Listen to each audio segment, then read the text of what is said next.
नमस्कार दोस्तों, मैं इंजेक्शन मोल्डिंग डिफेक्ट सीरीज में डिफेक्ट नंबर 4 फ्लैश को लेके आज आपके सामने आया हूँ। यहाँ पे हम समझेंगे फ्लैश क्या है, मोल्डिंग पार्ट में फ्लैश डिफेक्ट कैसे दिखाई देता है। यहाँ पे हम पिक्टोरियल व्यू में देख पा रहे हैं। पार्टिंग लाइन पे फ्लैश हमें दिखाई दे रहा है। पार्टिंग लाइन पे जो एक्स्ट्रा मटेरियल होता है प्रोडक्ट के, उसको फ्लैश कहते हैं। यहाँ पे हम देख पा रहे हैं ये जो एक्स्ट्रा मटेरियल यहाँ पे दिख रहा है उस ये इसी को फ्लैश बोलते हैं। और इसको समझेंगे हम कैसे इसको ठीक कर सकते हैं और कैसे क्या क्या कोज फ्लैश आने के होते हैं, वो अभी हम यहाँ पे डिस्कस करने वाले हैं। सबसे पहले यहाँ पे देखेंगे क्या कोज है और उसका क्या रेमेडीज है। इसमें सबसे पहला डिफेक्ट आता है इन एडिक्वेट क्लैम्प फोर्स। अगर मोल्ड को क्लैंप के दौरान जब मोल्ड में इंजेक्शन होता है, जब मोल्ड में प्लास्टिक मटेरियल फीड होता है तो एक क्लैंप फोर्स उसको मोल्ड को रोक के रखता है, उसकी पार्टिंग लाइन को दबा के रखता है, तभी हमारा पार्ट फिल होता है।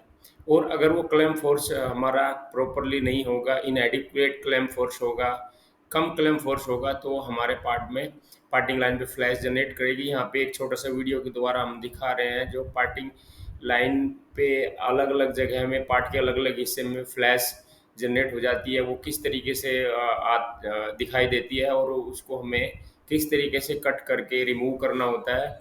इस टाइप का कंसर्न मेनली पुराने मॉडलों में होते हैं जिनमें पार्टिंग लाइन प्रॉपर तरीके से मैच नहीं होता। यहाँ पे हम इसको सही करने के वन बाय वन कॉज भी डिस्कस करेंगे और उसका रेमेडीज भी डिस्कस करेंगे।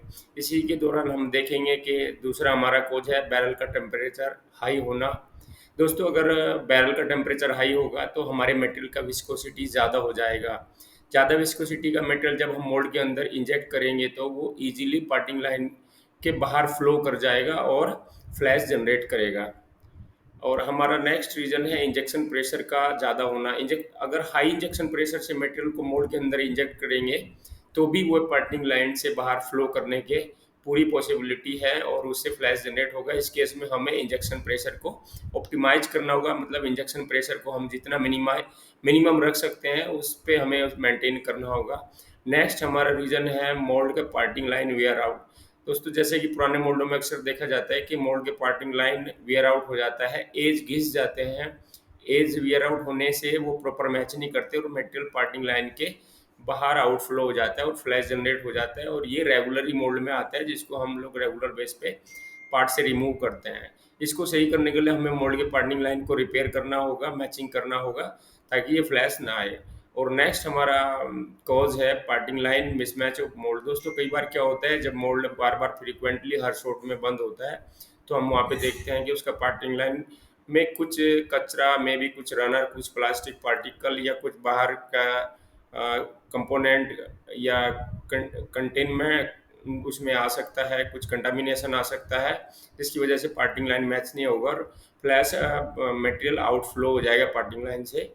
और नेक्स्ट है excessive material feed into the mould. अगर दोस्तों हमें मान लीजिए किसी प्रोडक्ट को बनाने में 90 ग्राम मटेरियल लगता है और हमने उसमें हाई प्रेशर और इंजेक्शन स्पीड के से ज़्यादा मटेरियल उसके अंदर इंजेक्ट कर दिया, हाई पैकिंग कर दिया, तो भी फ्लैश जनरेट हो जाता है।